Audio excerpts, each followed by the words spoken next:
Olá a todos, hoje dia 6 de dezembro de 2022, estamos em mais um fórum de discussões do ciclo gravídico puerperal e neonatal, que é promovido pelo Grupo de Enfrentamento à Morte Materna, Infantil e Fetal do Estado de São Paulo. E hoje, nossa convidada, a professora doutora Carla Bettina Andreucci Polido, e o tema de extrema importância para nós luto materno frente ao óbito fetal constatado durante a gestação. Professora, muito obrigado pela sua disponibilidade, estar conosco num período extremamente importante para você, que você está em descanso, né, período de férias, mas para nós é muito importante trazer esse tema para a discussão. Seja muito bem-vinda, a palavra é sua. Muito obrigada, Adriana, obrigada pelo convite, boa tarde a todos, a todas e a todes. Eu vou começar, então, a compartilhar minha tela. A gente testou antes, funcionou, vamos torcer para funcionar de novo. Está aparecendo. Apareceu? Sim. Ótimo. Em modo apresentação, perfeito. Perfeito.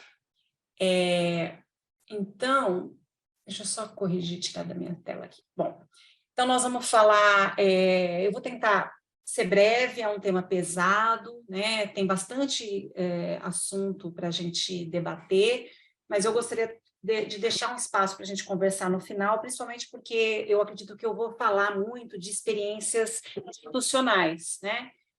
Que é o objetivo, inclusive, desse fórum, né? Então, a gente vai falar sobre o luto materno, frente ao óbito fetal constatado durante a gestação, que basicamente é o luto gestacional e perinatal. Eu sou professora no Departamento de Medicina da Universidade Federal de São Carlos, e eu sou obstetra, tá, de formação, só para contextualizar.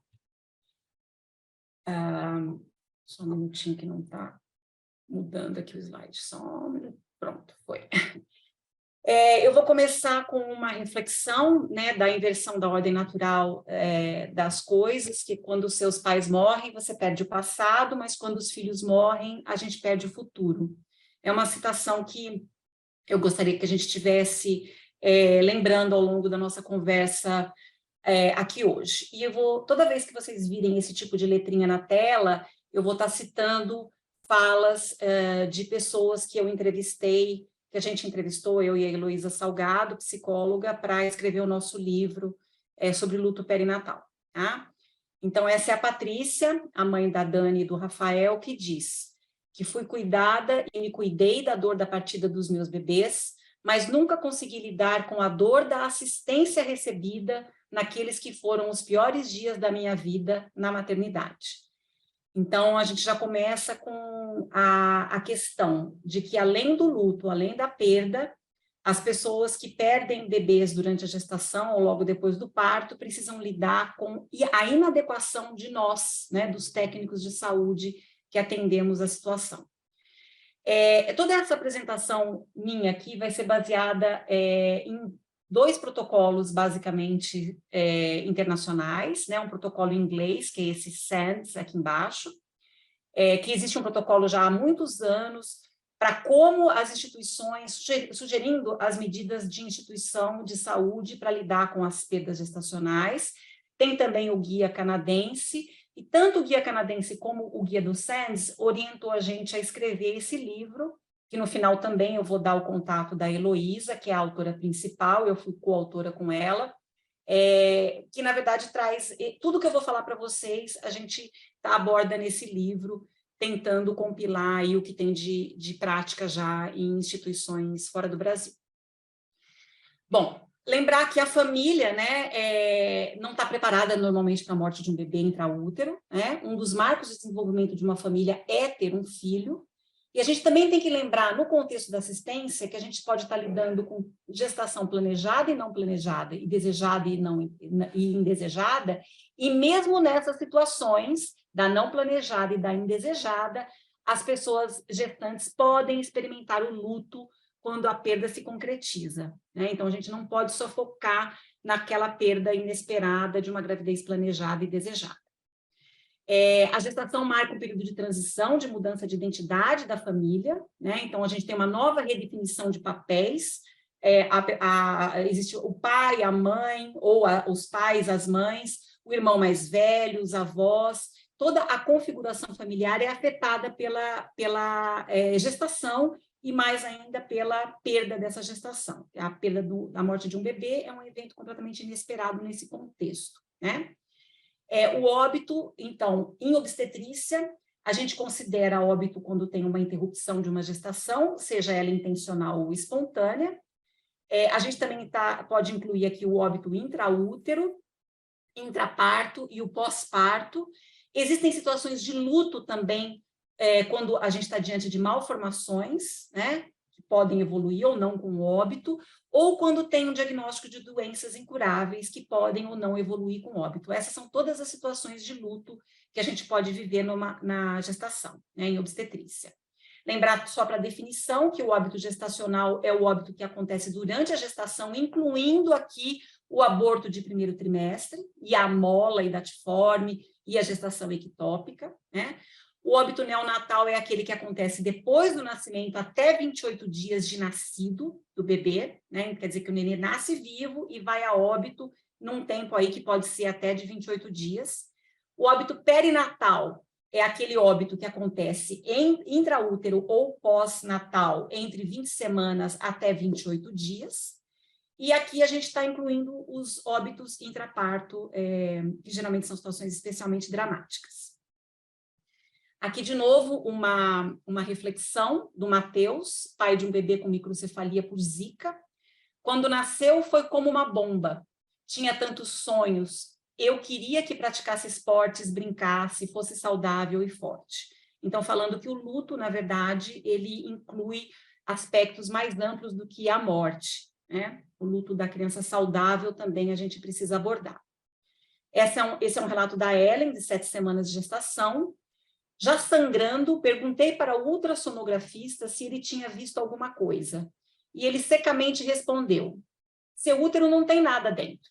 Aliás, nem grávido parece que ele esteve. E tudo que eu queria escutar era que eu continuava grávida, apesar do sangramento. Foi como se naquele momento ele tivesse tirado de dentro de mim o filho que eu tinha planejado por tantos anos e carregado por várias semanas.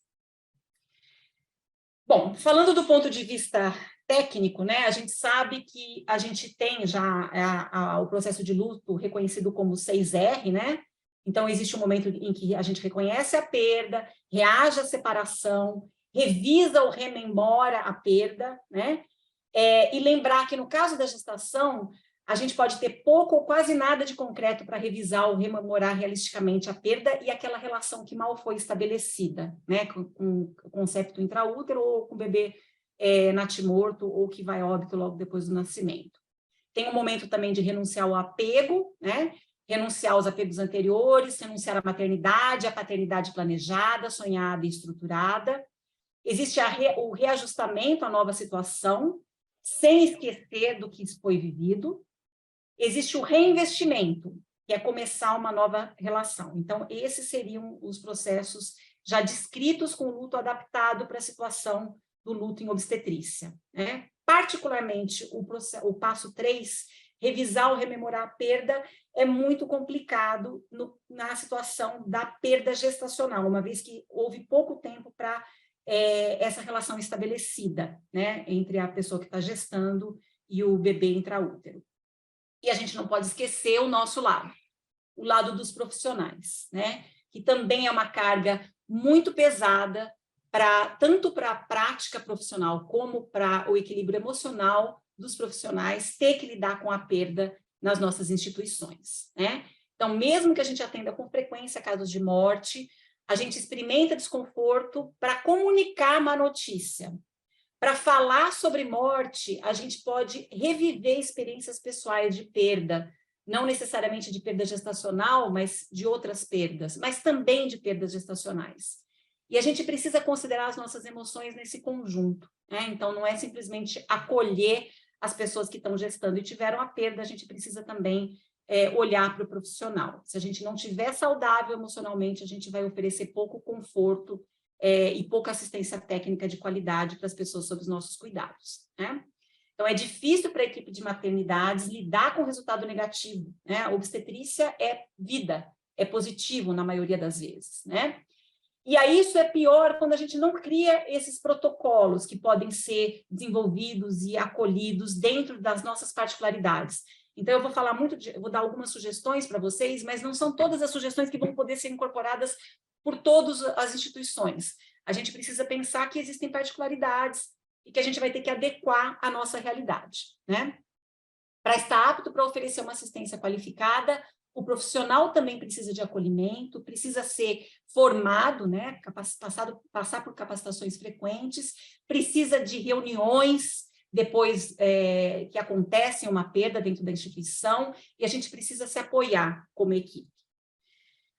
Então, a gente tem todos os envolvidos passam por choque, surpresa, frustração, decepção, e vocês podem imaginar que todos esses sentimentos podem estar envolvidos com todos nós, tanto as pessoas que passaram pela perda, como os próprios profissionais que estão lidando com o diagnóstico e com o manejo da interrupção dessa gestação agora, que foi ao fim pelo óbito do concépito, né? Então, a gente tem aí todas essas questões que podem aparecer em todos os envolvidos, principalmente nas pessoas que gestaram, mas também nos profissionais, né?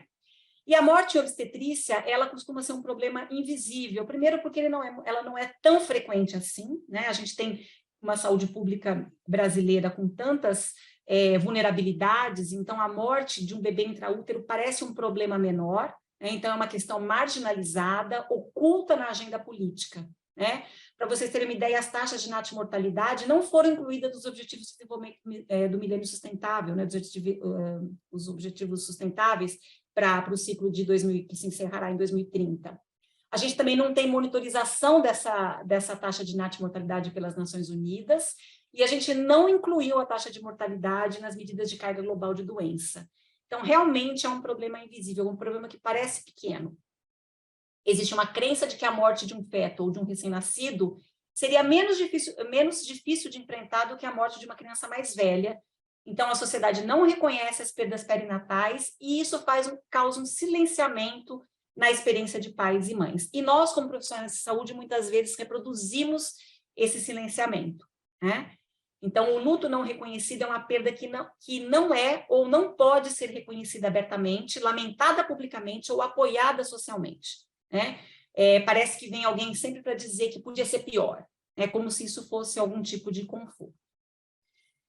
O impacto mundial, para vocês terem uma ideia, ocorre em cerca de 2,6 milhões de natimortos globalmente por ano. Quer dizer, perto das outras mortes, da morte infantil, da morte materna, é pouco, mas não é tão pouco assim, né? Essas estimativas podem ser ainda mais altas se a gente pensar que existe uma subnotificação de óbito fetal, e se a gente somar natimorto e óbito neonatal, a gente tem um número ainda maior. Então, não é um problema pequeno. E tem um impacto para a saúde das pessoas que gestam, né? Sintomas depressivos, culpa, incapacidade para reprodução saudável, ansiedade, transtorno de estresse pós-traumático, ideação suicida, pânico e fobia. Isso tudo já está descrito em literatura, principalmente em estudos qualitativos. A gente também tem consequências socioeconômicas, crises familiares são geradas por essas perdas, né? É muito comum que os casais se separem ou que tenham conflitos depois de perdas, dificuldades em se adequar ao emprego ou mesmo voltar ao emprego, alto custo de cuidados em saúde, principalmente de saúde mental, mas também de saúde física. E o processo de luto pode durar meses e anos e pode, inclusive, impactar as gestações subsequentes dessa pessoa. E a gente tem, né, os estágios do luto, que já estão bem descritos, né? O primeiro estágio de negação e isolamento, o segundo estágio de raiva, de barganha, o terceiro, o quarto, depressão, o quinto, aceitação. Mas, na verdade, a gente sabe que não existe uma ordem para que isso aconteça, né? As pessoas podem experimentar todos esses sentimentos em momentos diferentes e recorrer a esses sentimentos depois que eles já passaram, eles voltam a acometer. Então, a gente precisa ter esse olhar para entender esse processo. E aí a gente vai para a nossa dura realidade das maternidades, né? Aqui eu faço um meia-culpa, dizendo que durante muitos anos essa também foi a minha postura, né? Então aqui a gente não está para apontar responsabilidades, a gente está para trazer as reflexões.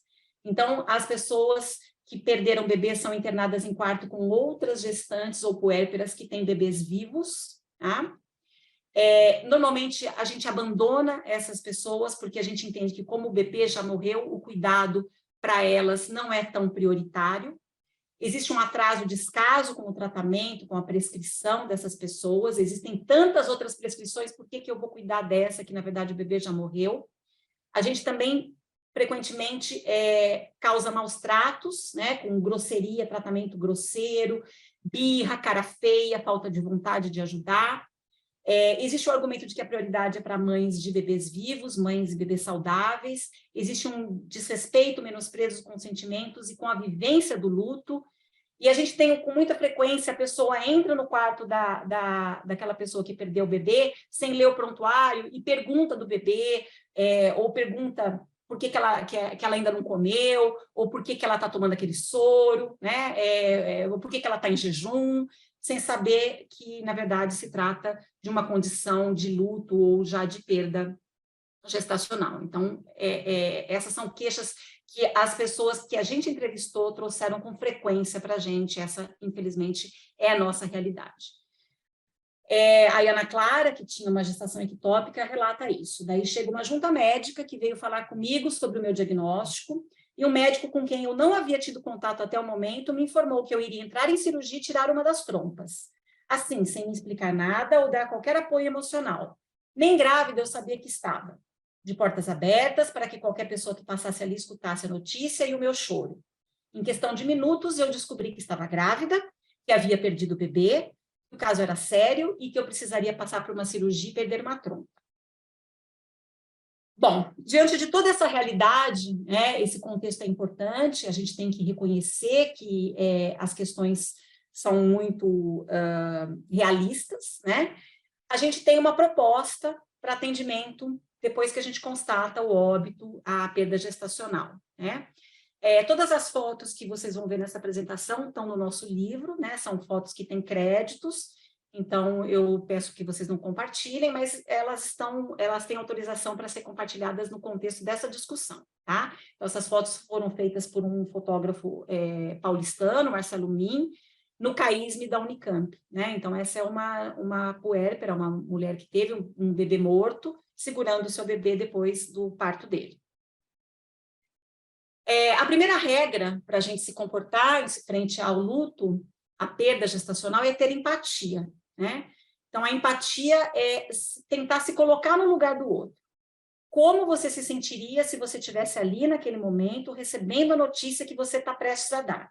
Né? Então, é a comunicação de más notícias. Como é que a gente pode fazer isso e como a gente gostaria de receber essa notícia, né? A compaixão, que é uma segunda questão, ela é diferente da... Alô? Oi? Você me chamou? Alguém quer falar alguma coisa? Algum microfone que estava aberto, mas a gente já desligou, professora, desculpe.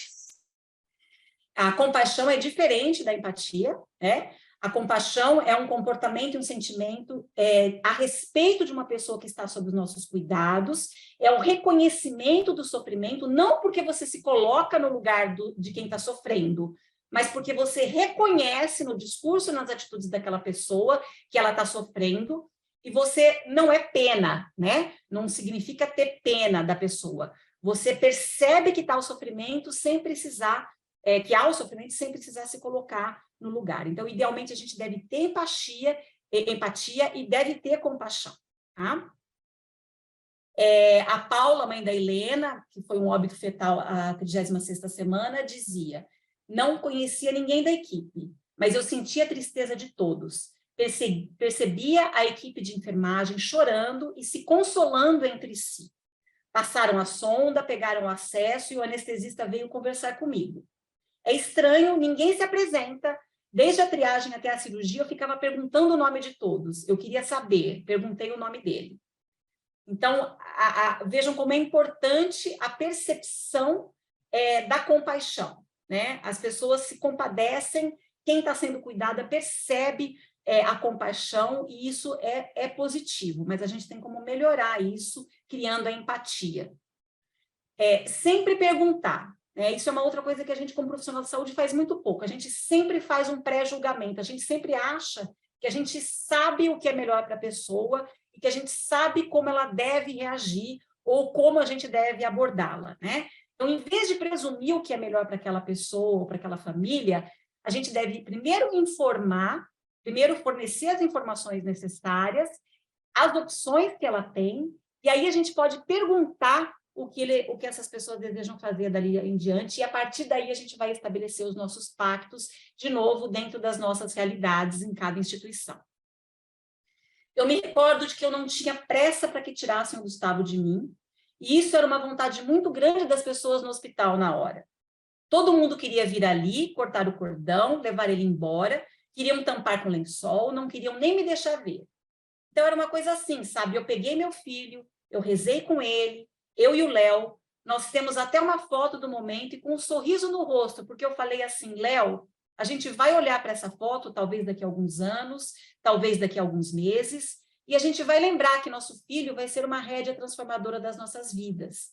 E eu quero que ele seja lembrado com alegria e não que ele seja lembrado com tristeza.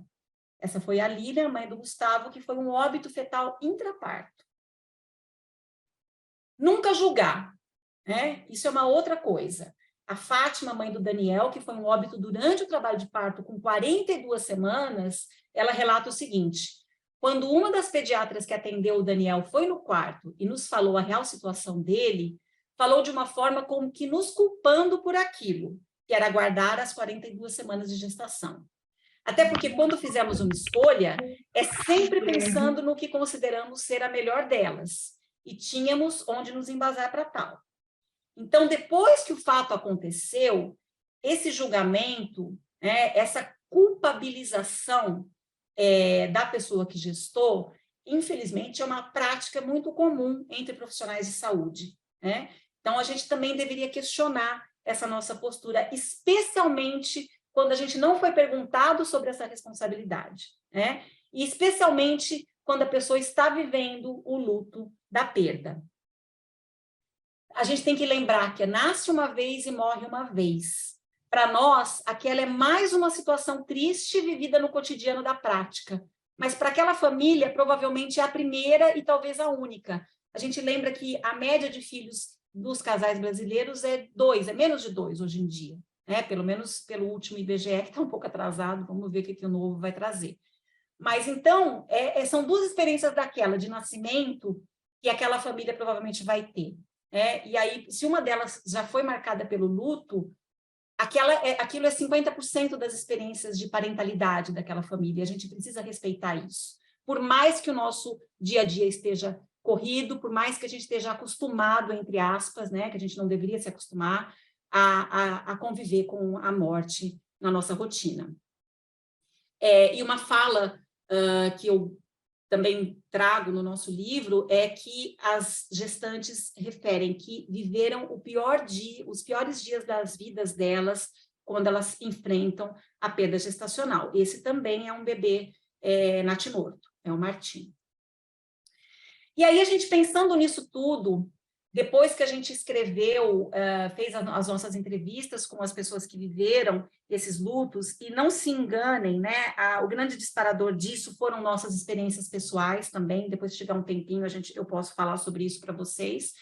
A Heloísa e eu pensamos nesse protocolo, tentar colocar no papel uma sistematização que pudesse ser utilizada em pequena ou larga escala, dentro das possibilidades reais, dentro do SUS, existe inclusive uma proposta de implantação disso na Secretaria de Estado da Saúde, a Heloísa tem conversado bastante com a Adriana também, para a gente poder adaptar para a nossa realidade dentro das nossas limitações. A gente vai ver que a gente precisa, na verdade, de recurso humano, muito mais de que tecnologia, A gente precisa de treinamento da equipe para o acolhimento, mais do que grandes investimentos estruturais, Então, é factível.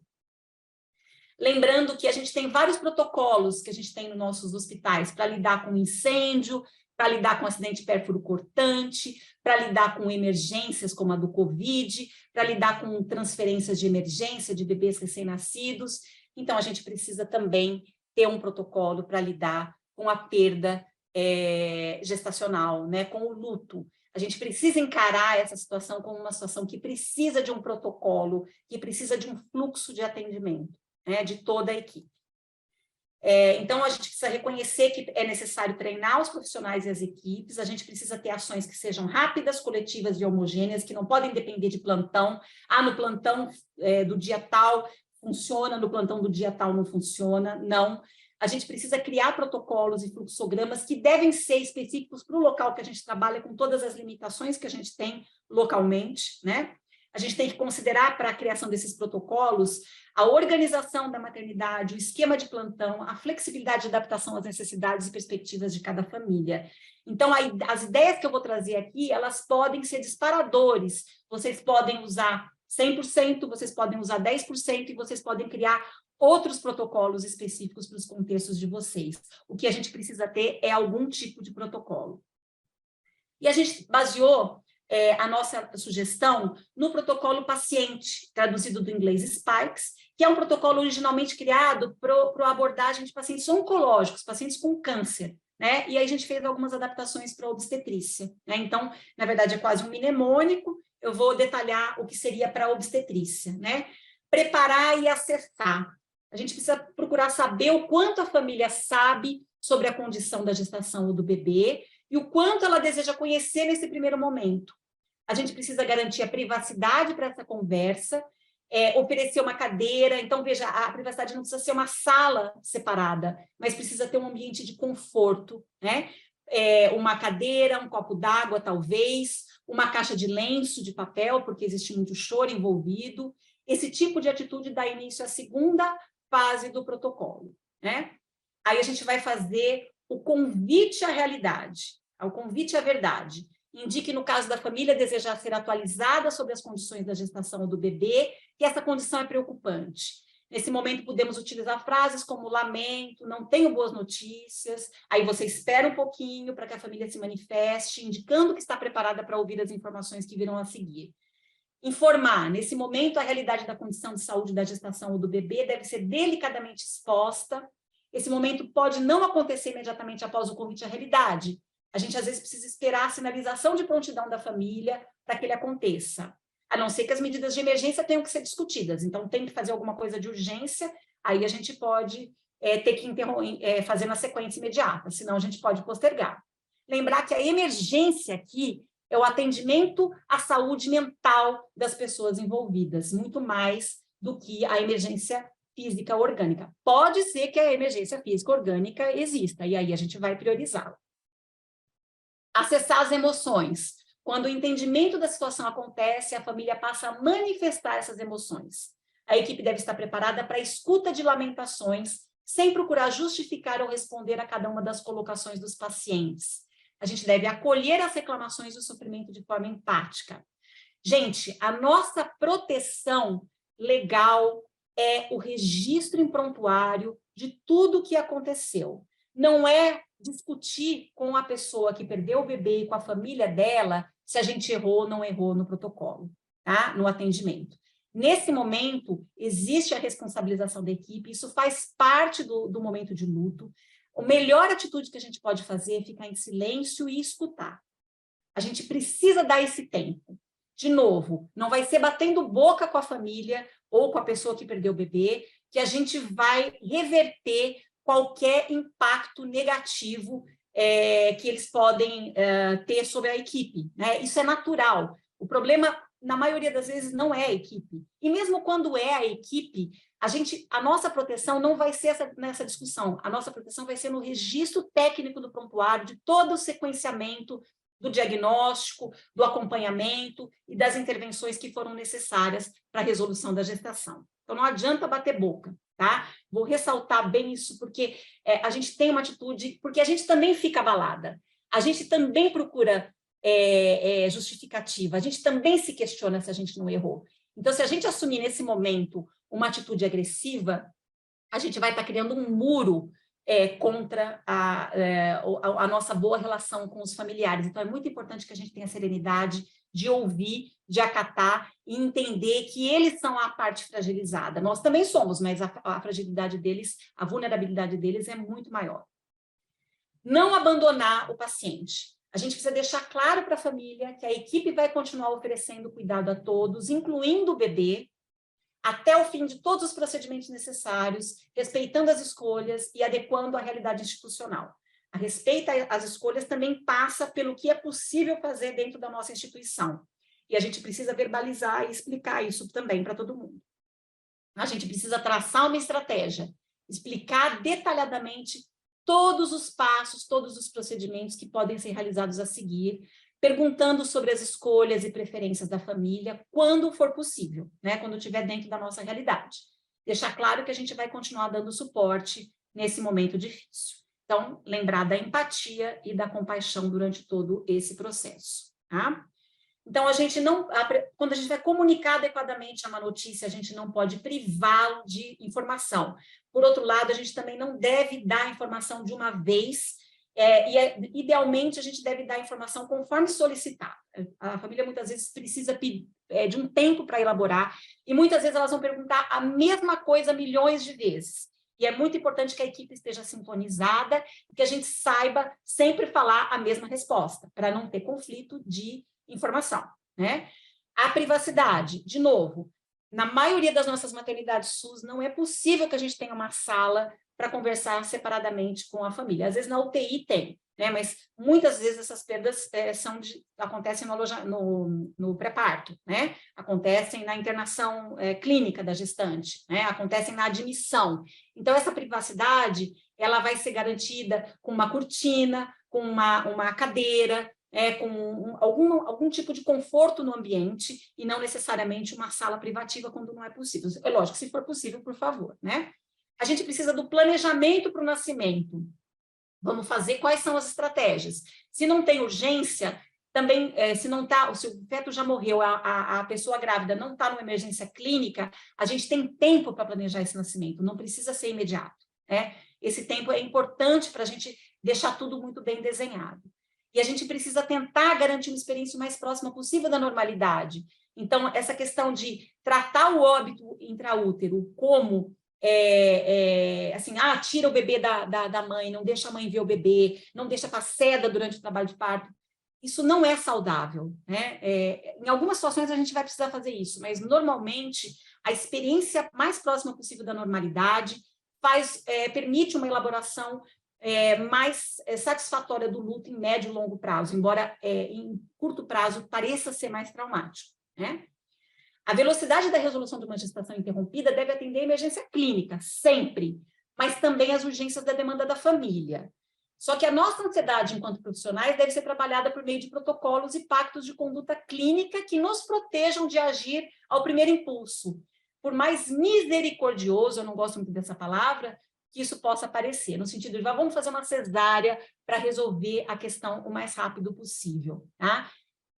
Em algumas situações, a gente vai, sim, fazer cesárea em fetos mortos dentro do útero, tá? Em algumas situações, inclusive, que a pessoa grávida não está em emergência clínica. Existem, sim, situações específicas, mas na esmagadora maioria das vezes, a indução do parto é o melhor protocolo, né? E a gente precisa pactuar isso muito bem e precisa que a equipe não tenha ansiedade de resolver, porque a gente também quer resolver. A gente quer mandar esse bebê morto e essa mulher que gestou o mais rápido possível para casa, né? Porque a gente também se livra, né? Dessa carga, é uma carga muito pesada para uma maternidade ter uma pessoa com feto morto intraútero internada. A gente precisa controlar essa ansiedade pensando o que é melhor em curto, mas principalmente em médio e longo prazo para o futuro obstétrico dessa pessoa, né? Lembrar que nos pilares da bioética, a gente não pode fazer procedimentos que são prejudiciais, que é a não maleficência. A gente precisa sempre fazer aquilo que é melhor. A autonomia só é plenamente exercida quando as pessoas estão de posse de todas as informações possíveis, né, disponíveis sobre aquele assunto, e a gente não pode tratar diferente pacientes de plano de saúde e pacientes do serviço público, né? O mesmo tipo de cuidado que a gente oferece no privado e no particular, a gente precisa oferecer para as pessoas do sistema público de saúde. E principalmente o vermelho, gente.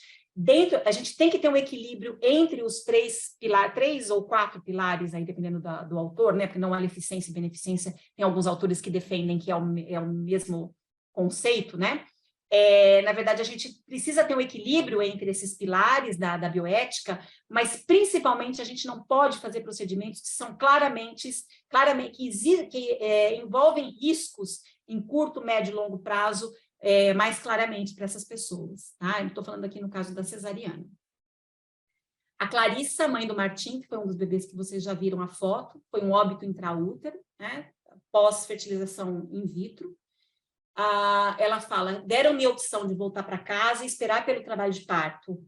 O Martim tinha 36, 37 semanas, mas eu optei pela indução. Os puxos vinham e eu me entreguei. Fazia força e grunhinha. Senti o meu filho descendo e voltando. Até o último puxo, quando caprichei na força e ele saiu inteiro para as mãos da médica. Martim veio para mim quente, mole, na penumbra.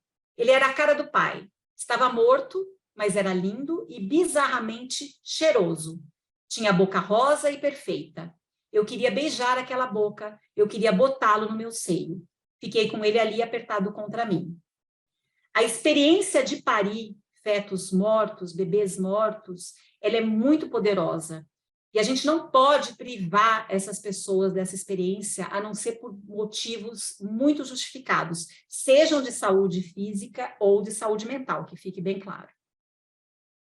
A Melissa, mãe do André, que também foi um óbito fetal no terceiro trimestre, por um descolamento prematuro de placenta, fala que parecia que a cada minuto eu ficava mais louca, maluca mesmo, e que aquele choro dos outros bebês entrava na minha cabeça como se fosse faca, sabe? Rasgando o meu cérebro e o meu coração. Essa é a questão da gente induzir óbito fetal dentro do pré-parto normal, em que se ouve, ou do lado do alojamento conjunto, em que as pessoas que estão passando por essa experiência do luto, né, de parir um bebê em óbito, convivem com pessoas e bebês saudáveis, né? Então, é uma experiência muito traumática.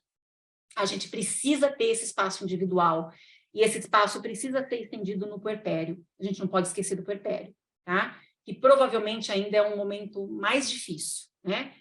Porque aí não tem mais nem a dor do parto para distrair, vamos dizer assim, o emocional da pessoa que acabou de passar pela perda. Então, passar uma noite numa maternidade ouvindo bebês chorando quando você pariu um bebê morto é uma das piores experiências que uma pessoa que pariu um bebê morto pode ter. Né? Outro relato também que eu já comentei no começo, da Patrícia, mãe da Dani. A Dani foi uma morte intraútero com 33 semanas. Lembro que cheguei a pensar que ia enlouquecer após o parto da minha primeira filha. Ela pariu a Dani morta, né? Ao passar a madrugada ouvindo bebês recém-nascidos chorando nos quartos ao lado. Fato é que se eu não tivesse ouvido bebês recém-nascidos chorando naquela noite, o desfecho do meu parto não teria mudado. Mas bebês recém-nascidos chorando naquela noite machucaram ainda mais uma ferida enorme que acabara de se abrir na minha alma, no meu coração e nas minhas estruturas.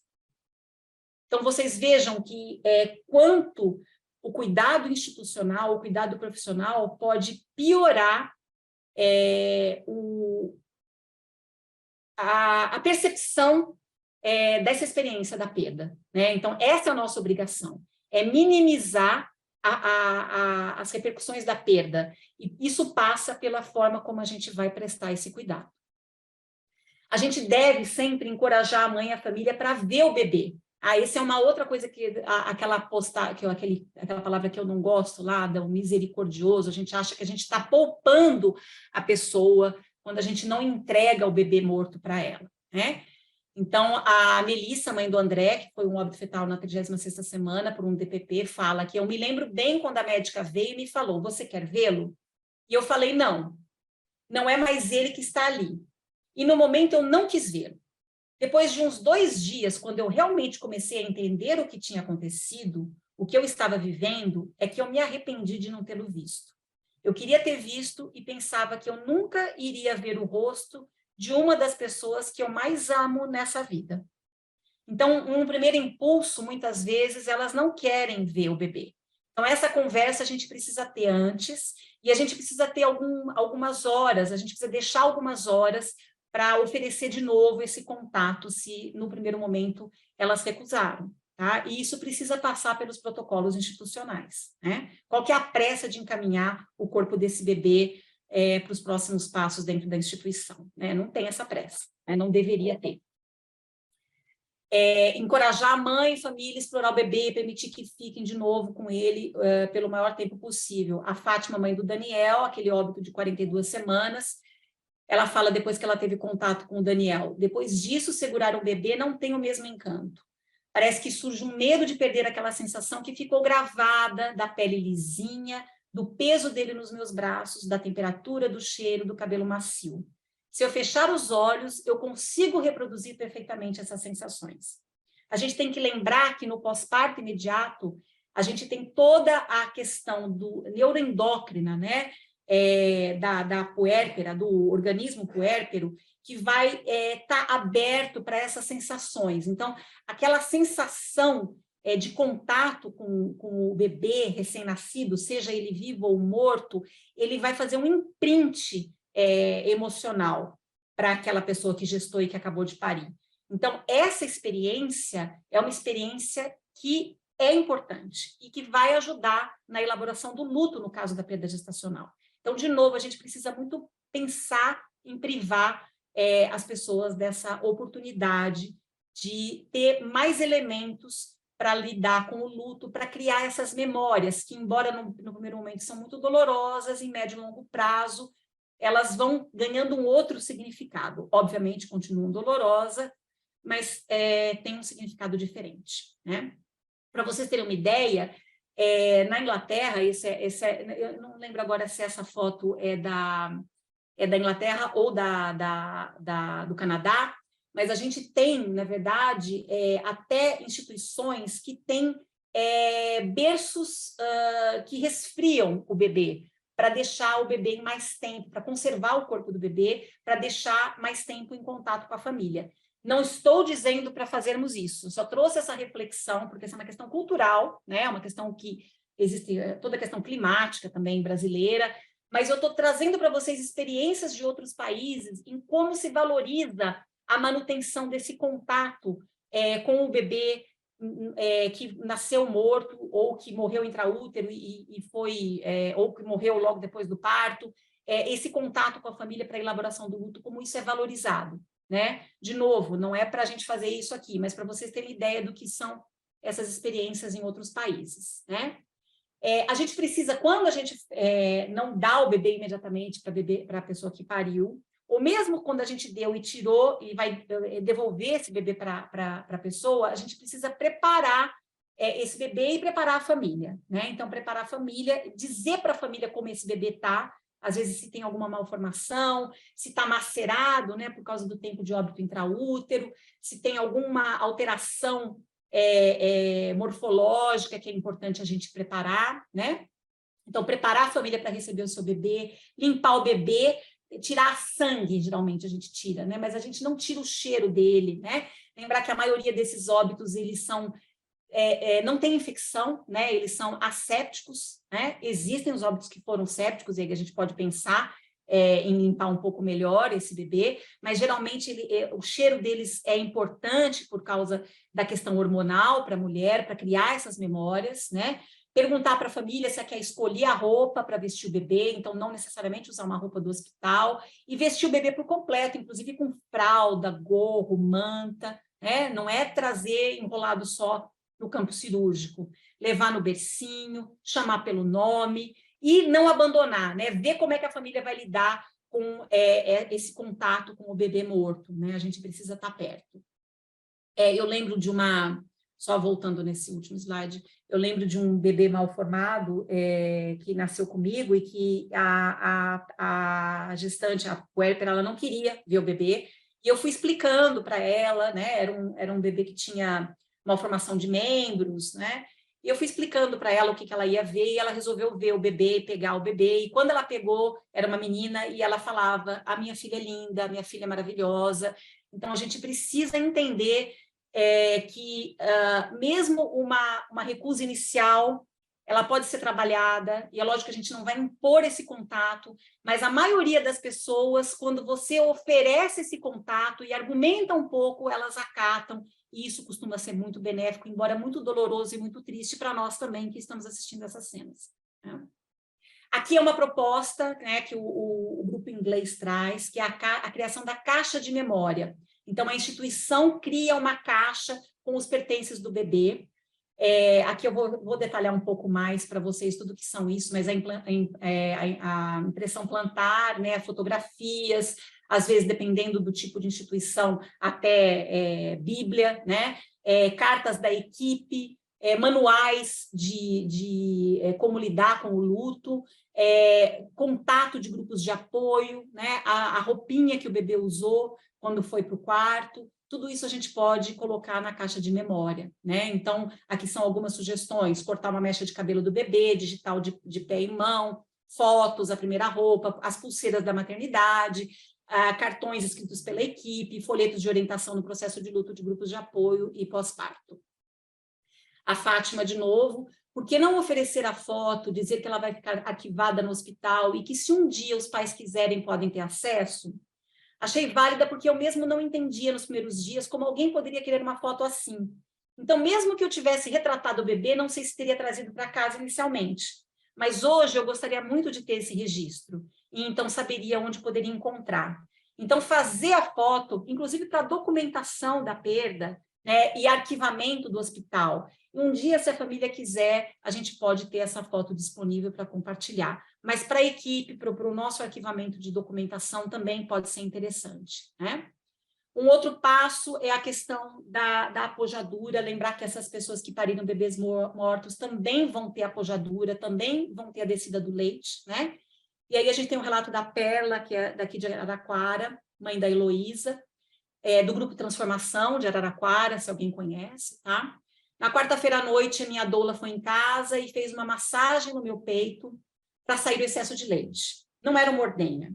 Nos outros dias, fiz sozinha. Com o efeito do remédio, a dor foi passando e o seio amolecendo.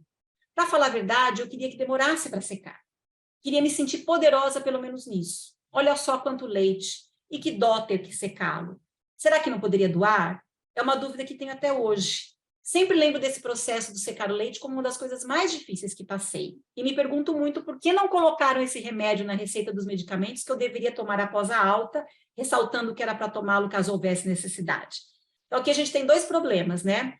Ela não teve a prescrição da supressão da lactação, e aí ela teve um engurgitamento mamário, precisou do atendimento, que foi a doula que prestou.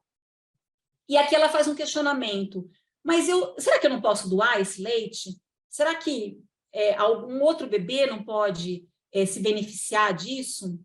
E a gente tem, na verdade, institucionalmente, quase que um protocolo fechado de prescrever a cabergolina, né, e o enfaixamento mamário para todas as pessoas que tiveram óbitos fetais intraútero ou que o bebê nasceu morto, né, ou morreu logo depois. E a gente tem um questionamento que saiu até na publicação da Folha a respeito da divulgação do nosso projeto, que as mulheres gostariam de ter essa opção de doar o leite materno, né? De discutir a questão de não inibir a lactação. É lógico que a gente precisa que elas tenham um acompanhamento, existe o risco da mastite, existe o risco do engurgitamento mamário, mas se tiver segmento, essa pode ser uma possibilidade, né? A gente tem tanta necessidade aí nos bancos de leite, não sei como é que são os bancos de leite humano das cidades aqui, mas em São Carlos a gente está sempre pedindo, pelo amor de Deus, para ter mais pessoas dispostas a doar, né? Então, essa é uma discussão que a gente pode fazer localmente, né? E esse é o protocolo que a gente publicou numa revista internacional, esse QR Code que vocês podem fotografar, dá acesso ao artigo inteiro, que tem tudo isso que eu falei para vocês, sistematizado, que pode ajudar vocês a terem ideias para as suas instituições, tá?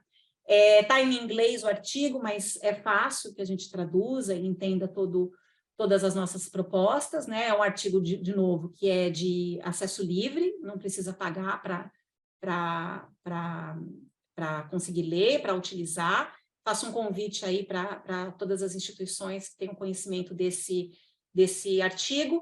Nesse artigo, a gente traz uma diretriz de acolhimento para famílias em processo de luto perinatal, que passa por vários processos, né, desde trabalhar a equipe, né, inclusive a própria necessidade de apoio para a equipe, a infraestrutura das instituições, como realizar o cuidado, as práticas, os elementos intermediários, chegando no objetivo primário, que é proporcionar assistência que facilite a vivência de um luto perinatal e neonatal saudável. A gente fala na questão da qualificação do profissional, né? O atendimento das necessidades emocionais, e a gente fala principalmente da organização do profissional do luto, que seria aí o grande apoiador desse nosso protocolo, né? O profissional do luto não precisa ser necessariamente um psicólogo, idealmente seria um psicólogo, mas a gente pode ter um apoio técnico de um psicólogo por trás, de uma enfermeira, uma técnica de enfermagem, ou mesmo um médico pode assumir esse papel dentro da equipe, de ser profissional do luto, né? Que vai ter a habilidade para oferecer o apoio emocional e técnico à equipe, então, orientar os protocolos e apoiar a equipe que passou pelo atendimento de uma perda, e as famílias também, né? E a gente pode fazer essa formação teórico-prática de todos os envolvidos. A gente precisa facilitar a criação de memórias positivas associadas com o bebê e sua morte, por mais difícil que isso possa parecer. Então, a gente fala na personalização da abordagem, no respeito às decisões da pessoa que gestou e pariu, diminuindo ansiedades e incertezas, os protocolos institucionais bem estruturados e, de novo, homogêneos, né? Independente do plantão, vai ser sempre aquela conduta, né? E essa conduta, idealmente, deveria passar pela atenção primária também. A gente está falando de hospital, mas lembrar que existe todo o ciclo da rede de cuidado em saúde que precisa ser capacitado para o melhor atendimento dessa população, e um diálogo aberto entre todas as pessoas envolvidas nos cuidados e no apoio emocional. Então, sempre aquelas reuniões de equipe depois de uma perda, sempre pensar como é que a gente pode melhorar, o que foi de bom, o que foi de ruim, para a gente estar fazendo essas reflexões sobre a nossa prática de forma constante, né? Existe uma questão também que a gente traz nesse protocolo, que é a dificuldade dos exames pós-mortem no Brasil. Teoricamente, a gente deveria, né, ter aí acesso à necrópsia de todos esses bebês, que a gente tem grande parte desses óbitos fetais sem causa etiológica determinada, né? Lembrar que encontrar a causa da morte pode ajudar a família na elaboração do luto, embora esse diagnóstico, claro, seja muito raro. E lembrar que antes da viabilidade fetal, 20 semanas ou 500 gramas, a família pode optar por funeral, tá? Automaticamente, menos de 20 semanas, a gente manda direto sem funeral, mas existe essa brecha na lei, tá? De acordo com a legislação e com o Conselho Federal de Medicina, é possível que, se eventualmente uma família pedir para fazer o funeral de um bebê com menos de meio quilo, que isso seja feito dentro, de novo, da realidade local e das possibilidades do nosso município, da nossa regional. Aqui é o círculo, né, da diretriz de acolhimento, lembrando que a gente fala inicialmente ali no verde, né, na gestação, no nascimento em óbito, a gente precisa fazer todo o acompanhamento durante o atendimento, que foi basicamente o que eu trouxe para vocês nessa discussão, mas a gente precisa também fazer um acompanhamento pós-óbito e a programação da nova gestação. Lembrar que existe uma vulnerabilidade emocional e, algumas vezes, até orgânica, biológica, dessa pessoa que perdeu esse bebê, que precisa de um acompanhamento, de um planejamento reprodutivo. Então, a gente não... o acompanhamento não pode se encerrar na alta hospitalar, né? Aqui foi o que eu já falei, então a gente precisa garantir a continuidade do cuidado, incluir o planejamento de uma nova gestação, desse cuidado, né? Então, considerar uma nova gravidez, quais são os cuidados pré-concepção, existiu alguma coisa, alguma condição relacionada à perda gestacional que eu preciso monitorar melhor numa gestação futura, como deve ser o cuidado pré-natal nas gravidezes subsequentes em vista dessa perda, como deve ser o cuidado durante o parto e o nascimento, não só o cuidado biológico, mas o cuidado emocional dessa família. Eu lembro sempre de uma dessas mulheres que fez esses relatos que eu compartilhei com vocês, ela pariu um bebê depois de um óbito, né? Ela teve o óbito com a gente, depois ela teve também o bebê com a gente, e no expulsivo ela não conseguia parir o bebê, porque a última lembrança que ela tinha era de ter parido um bebê morto, então ela não conseguia acreditar que esse bebê estava vivo, e a gente precisou de todo um atendimento emocional dela para que ela conseguisse relaxar o períneo e permitir esse parto desse bebê vivo, que daí veio para o colo dela e ela só falava, ele está vivo, ele está chorando. Então, esse cuidado durante o parto e o nascimento precisa realmente desse olhar da equipe, não necessariamente a mesma equipe, mas que a equipe que está atendendo nesse momento entenda da onde essa família veio, pelo que essa família passou, para que a gente possa estar acolhendo essas necessidades. E o novo bebê e o suporte contínuo, quer dizer, como lidar também com o nascimento desse bebê vivo na amamentação, na questão da ansiedade, no blues puerperal, que é aquela tristeza que é fisiológica depois do parto, nos primeiros 15 dias, como essa pessoa precisa de uma rede de apoio, como a gente, como equipe técnica, precisa oferecer o suporte contínuo, Então, aqui só falando do profissional do luto, eu acho que eu já falei bastante, que a gente deveria ter esse profissional em todas as equipes, e de novo, idealmente é um psicólogo, mas a gente pode, na verdade, capacitar outras equipes, outros profissionais de saúde para fazerem esse papel, e esse seria o centralizador de todo esse processo, atualizando os protocolos, fazendo as reuniões de equipe e acompanhando tanto o profissional que cuida do atendimento ao luto, como as famílias. Só para encerrar, a gente muitas vezes não sabe o que falar para as pessoas que estão vivendo luto, e aí essa pessoa que não se identificou contou que as enfermeiras se despediam dela na sala de cirurgia dizendo, calma, ano que vem você volta para um parto feliz, depois de uma perda. Então, a gente, na verdade, tem que imaginar que a inovação no luto gestacional, perinatal e neonatal é o silêncio. A gente não precisa falar nada. É melhor ficar quieto do que falar algumas coisas que a gente fala, às vezes, no automático, gente. Vem sem querer. A gente ouviu isso muitas vezes. Às vezes a gente ouviu até como paciente, e aí a gente reproduz isso na hora que a gente está diante dessa perda, do atendimento dessa perda. Então, a gente precisa ter um freiozinho, alguém que vai falar, não, peraí, pensa antes de falar, Então, a gente não pode falar, foi melhor assim, foi melhor agora. Já pensou se nasce com problema? Você é nova, daqui a pouco engravida de novo. Será que foi porque você fez tal coisa? Transou? Fez ginástica? Foi viajar? Ou será que você não tomou aquela vitamina? Ou porque você não fez repouso? A responsabilização da pessoa que está gestando. Não falar nada que envolva religião, Independente das nossas crenças ou da nossa religião, a gente não sabe qual que é a crença da pessoa que a gente está atendendo, Então, a gente teve esse relato, inclusive, essas frases, tá faltando um S ali, envolvendo Deus, em mim em particular, me entristecem, fazem despertar as perguntas que nunca têm resposta. Pior do que Deus sabe o que faz, é Deus tira para dar outro melhor. Isso desperta a minha raiva. Então, assim, não estou dizendo para vocês não terem espiritualidade, não terem religião. É o respeito de entender que aquela pessoa pode ter uma crença diferente da sua. Então, a gente pode até perguntar, você tem religião? E aí, se ela tiver, e de repente você tem conforto de religião para falar para elas, ótimo. Se ela pede um pastor, se ela pede um padre, ou se você pode oferecer algum tipo de conforto lendo a Bíblia com ela, ótimo, mas pergunta antes.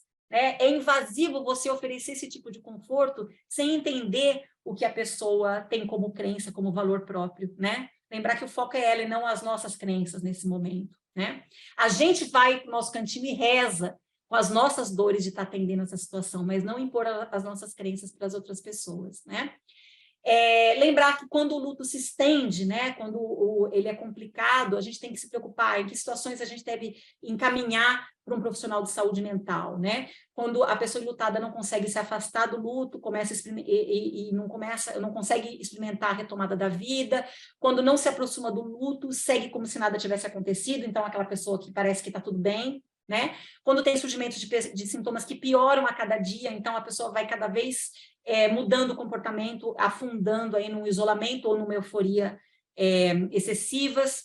No luto, doenças psiquiátricas prévias podem retornar, então a gente precisa acompanhar. Então, às vezes, ela tinha um diagnóstico antes de transtorno de ansiedade, de depressão, a gente precisa estar atento para isso, E quando a gente está diante de uma qualidade de vida ruim que não melhore ao longo do tempo, a gente também precisa lembrar de encaminhar essas pessoas para profissionais de saúde mental, né?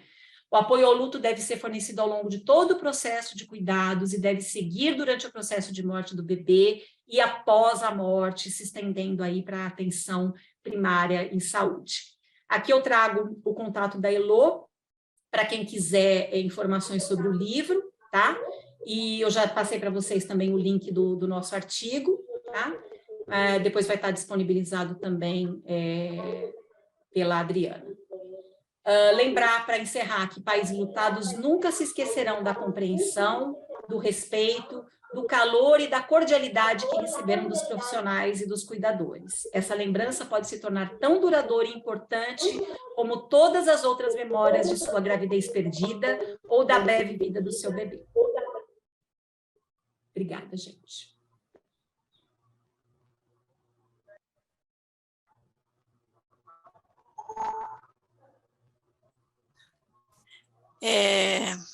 A gente fica até... É a segunda vez que a gente traz esse tema, mas a forma com que você... Você fecha seu microfone?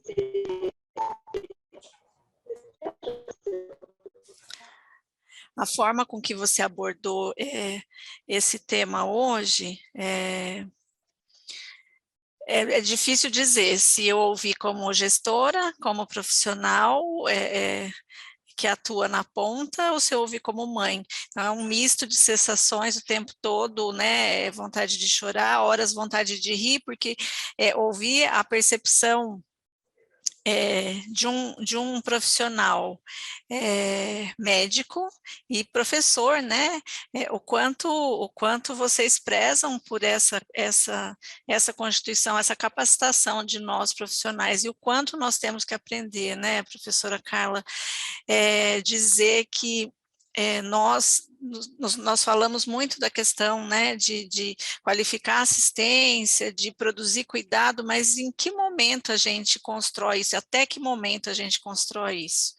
E eu não vou tomar o tempo das pessoas que querem falar, mas dizer que a gente precisa de protocolos, precisamos de alinhamento, de discussão multidisciplinar, para que a gente possa, de fato, ter estrutura para essa mulher em todos os momentos, né, do gestar, do parir, e seja um feto vivo, um feto morto, mas que ela tenha qualidade, possa participar desse processo como mãe, e que ela tenha a oportunidade aí, se possível, planejar aí dentro dos seus direitos reprodutivos, com toda a estrutura e direitos que ela merece. Muito obrigada, professora. Abro para vocês, fiquem à disposição, nós temos mais alguns minutos aí da professora para que a gente possa discutir o que ela trouxe para nós.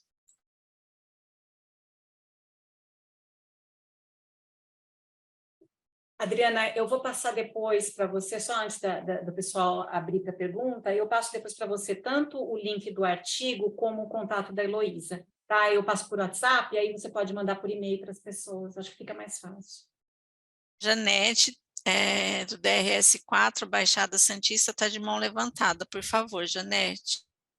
Oi, Adriana, agradecer a professora pela aula, eu estou sem câmera agora, mas dizer que, assim, na formação profissional, a gente não vê ênfase, né, nesse momento do ciclo gravídico, porque faz parte do ciclo gravídico puerperal a perda, né, em algumas situações. E também, assim, nas nossas capacitações SUS, né, a gente chama para tantas formações e a gente nunca chama para essa formação, né, eu acho que a gente precisa pensar, sim, na sensibilização, ela é imprescindível, mas a gente precisa também capacitar pessoas, né, para organizar esse cuidado nas nossas redes. Era isso, só para deixar mesmo esse pedido, né, das formações. Janete, da nossa parte, assim, a gente está numa luta aí para uma liberação de capacitações, a gente já está nessa estrada aí, acho que já estamos completando 3 anos, não sei se a gente vai conseguir dar continuidade, mas se não conseguir dar continuidade, faremos um novo pedido em relação a capacitação estadual. No que estratégia do comitê, a gente tem aí no cronograma já de 2023, junto com os temas que a gente traz, né, para assistência materno-infantil, abordando as questões para o ciclo gravídico puerperal e neonatal, a gente inseriu essas questões, trazendo aí do óbito materno, do fetal e do neonatal, como estruturar os protocolos e estruturar aí a capacitação dos profissionais para atuar nessas questões, tá bom? E até para aconselhamento, né, no caso de malformações que não sejam compatíveis com a vida, que é um outro dificultador, né, o profissional conseguir abordar isso com a mãe de modo a não destruí-la e também de conscientizá-la, né, dos riscos. Muito obrigada, viu, Janete? Tem a Patrícia Stenger, de Blumenau.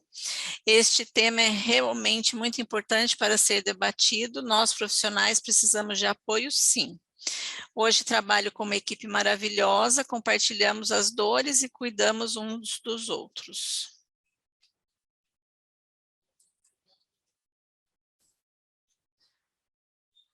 A Fabiana Lucena, muito importante assistir um documentário chamado Segundo Sol.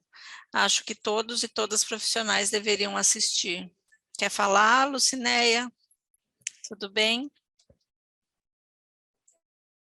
Oi, Adriana, tudo bem? Boa tarde. Eu gosto muito desse tema e eu queria só falar que eu assisti a apresentação da Heloísa, né, quando a Adriana trouxe, né, para falar, acho que foi o ano passado, né, Adri? E aí eu adquiri o livro, ó, que o livro fica comigo, já foi emprestado por uma equipe aqui da nossa região, que implantou o luto perinatal, implantou as caixas de memória, e o nosso desafio é que todas as nossas maternidades aqui implantem, né, o acolhimento ao luto perinatal. E interessante que hoje eu consegui, com a fala da doutora, a ampliar ainda mais alguns conhecimentos importantes para abordar com as equipes, né? E eu achei muito interessante quando você fala que o acompanhamento não pode se encerrar na alta hospitalar. E é algo que a gente vai aqui continuar trabalhando com essas equipes que estão nessa implantação do acolhimento ao luto perinatal.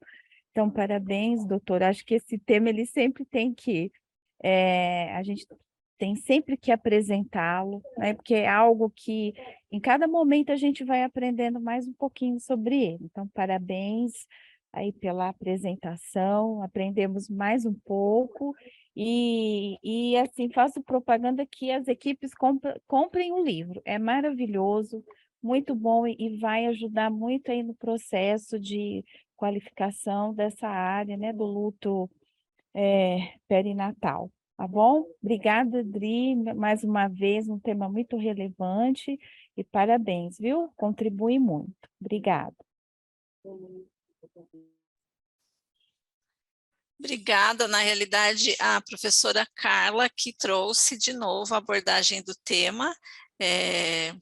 Eu sou muito grata e muito feliz pelo número de profissionais que fazem parte desse contexto e trazem temas e que sabem que a relevância dos temas abordados aqui vão trazer progresso para essa luta aí que a gente vem travando aí no território desse estado. Obrigada. Dora Gil, parabéns pela apresentação. Acredito que o mais difícil é dar visibilidade como uma pauta nas equipes e conseguir que os profissionais conversem sobre a angústia que sentem frente a esses casos. A Cássia Esteves amplia nosso olhar em relação ao acolhimento em diversos momentos que vão fazer toda a diferença na estrutura emocional desta mulher e família. Gratidão por compartilhar conosco. A Patrícia, de novo, de Blumenau. Hoje, em Blumenau, temos um projeto chamado Mães de Anjos, direcionados para atender mães que passam por esta perda.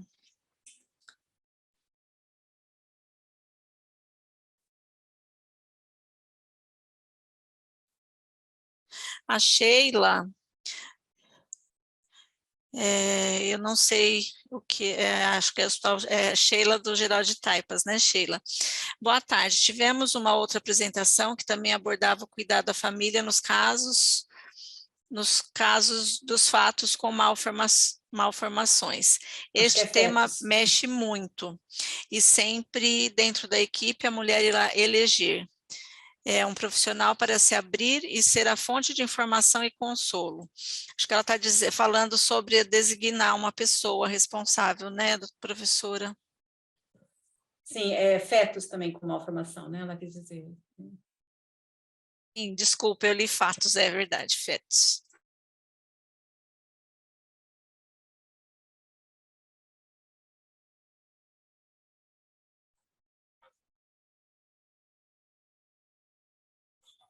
Você está perguntando, Sheila? Pode, claro.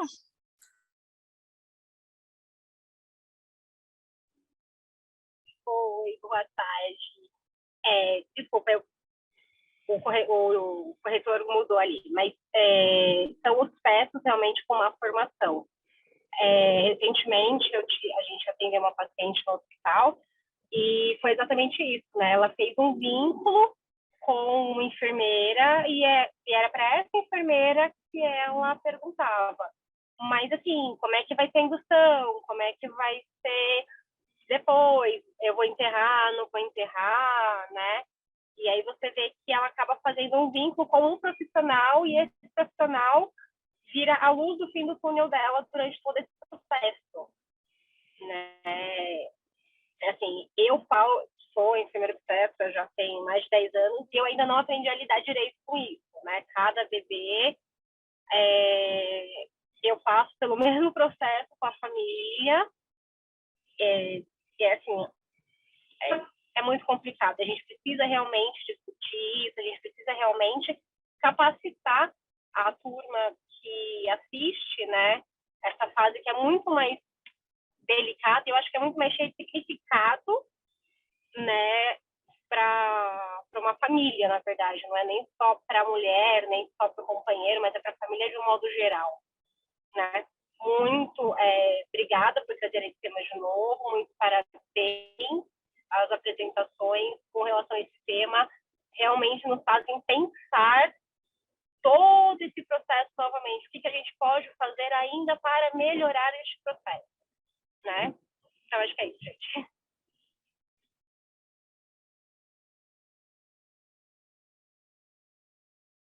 Pessoal, mais alguém tem alguma pergunta para trazer para a professora? Alguma colocação?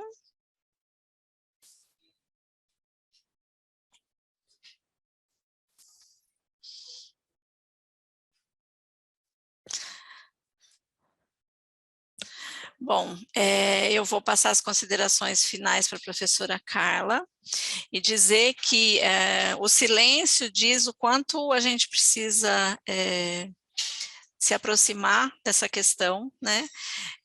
Eu acho que hoje não só eu, mas todos ficamos impactados com os relatos, né? Não só de ouvir a professora falar, mas assim, a forma com que ela aborda isso, de pensar em humanização o tempo todo, mas que humanização que a gente está falando, né, Lucinéia? A gente está falando de política de humanização, de como que a gente constrói o cuidado, de como que a gente alinha processo e a gente insere o gestor nisso, porque construir esse cuidado, a necessidade de instituição de protocolos, de alinhamento com os profissionais, se os gestores não estiverem conosco, isso não vai acontecer. Muitas coisas nós precisamos desconstruir, né? Processos aí arraigados que trazem uma falta de singularidade para olhar para esse indivíduo, né, que está gestando e para a sua rede de apoio, o quanto a gente precisa se aproximar.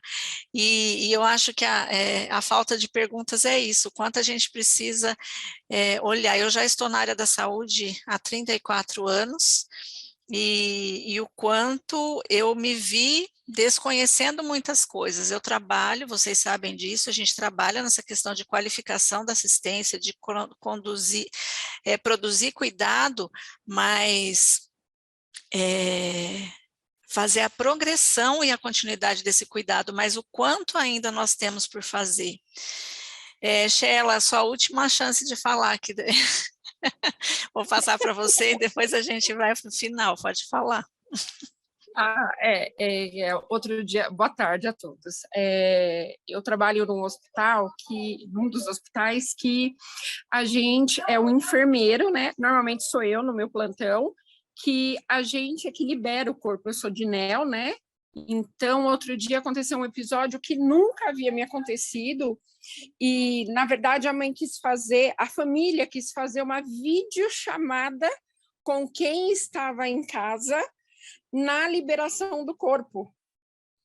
Então, assim, foi um momento, só estava eu, né, e a psicóloga, e daí a gente ficou...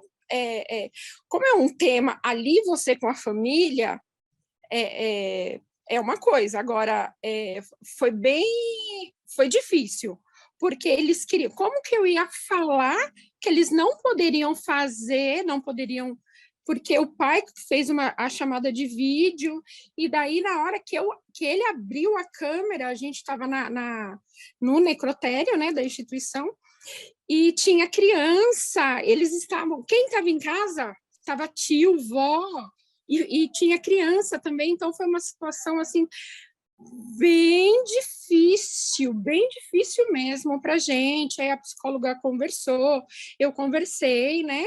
E daí a gente, na verdade, a mãe até pediu para o outro para retirar a criança, né? O outro filho que estava na sala, mas isso nunca tinha me acontecido. São os tempos modernos, né? E daí como lidar com isso, né?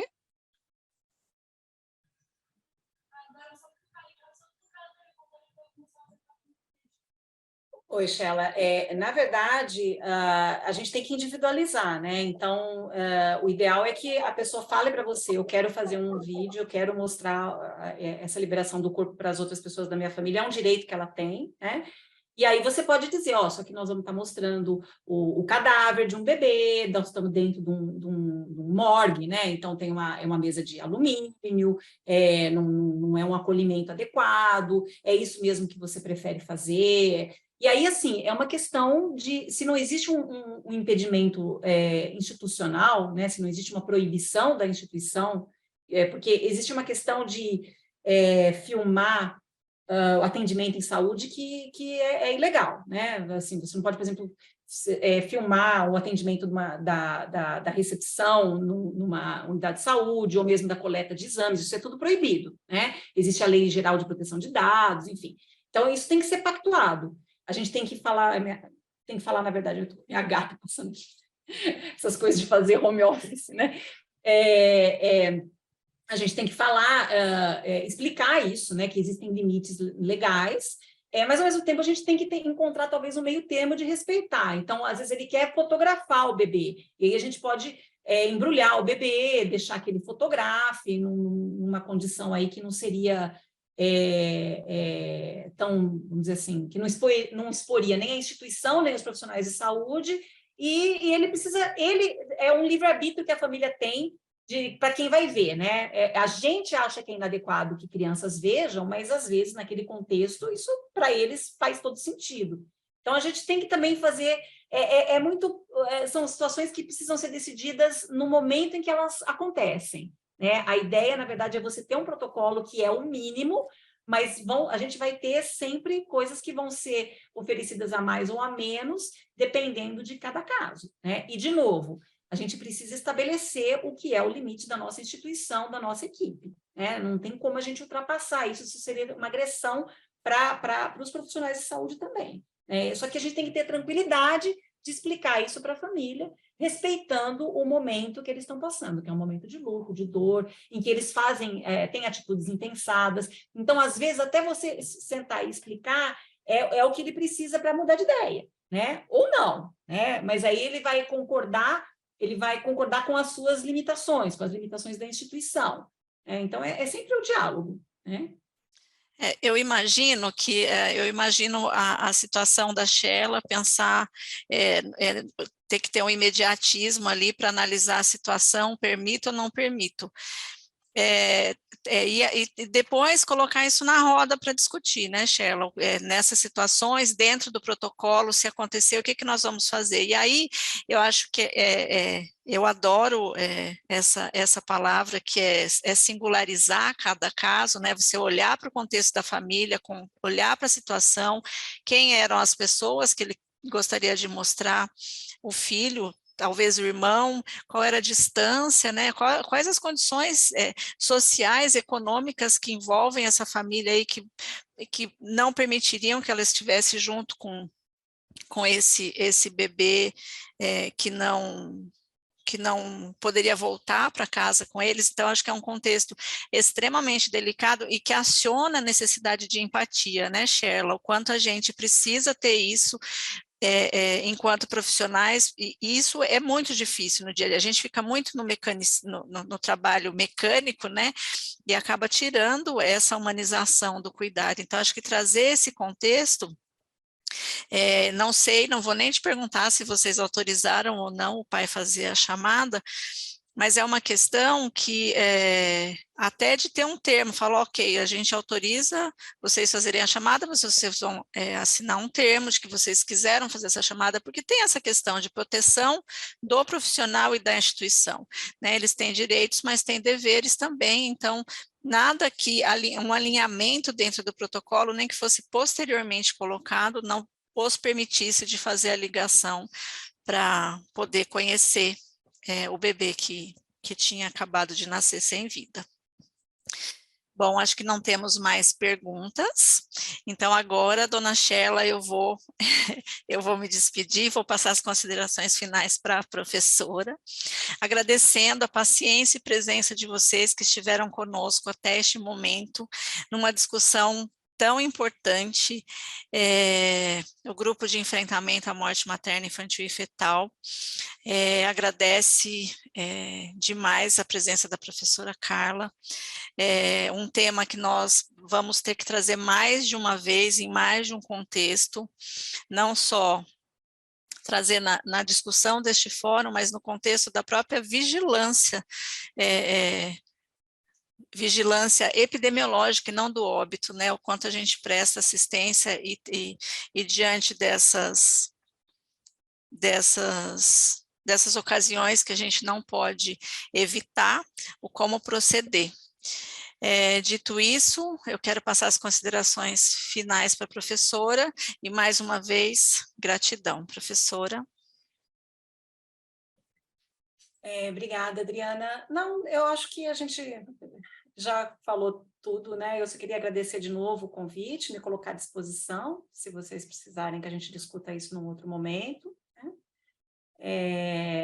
Na verdade, a minha principal linha de pesquisa é morbidade materna grave, então eu posso falar de outros assuntos também que envolvem a prevenção de óbito materno, né? Fico à disposição, tá bom? Muito obrigada pela presença de todos. Muito obrigada, professora. Excelente férias para a senhora. Muito obrigada. Tchau, gente.